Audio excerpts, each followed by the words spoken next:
La yadkhulul jannata degan payg'ambar sallam. Ya'ni jannatga kirmaydi degan. Videoni oxirigacha ko'ring. Bu kim, qaysi sifatli insonligini inshaalloh bilib olasiz. Zero eslatinglar, eslatishlikda mu'minlarga manfaat bordir degan Alloh taolo Qur'onda. Bu video bir eslatmaroq qabul qilasiz. Payg'ambar sallam la yadkhulul jannata nammamun degan Imom Buxoriydan kelgan rivoyatda. Ya'ni chaqimchi jannatga kirmaydi. Chaqimchi kim?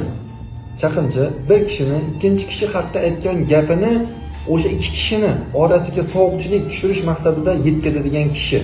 Ya'ni ikkita musulmonni o'rtasiga sovuqlik tushirib, o'rtasini buzadigan so'zlarni ko'tarib boradigan kishi bu chaqimchi hisoblanadi.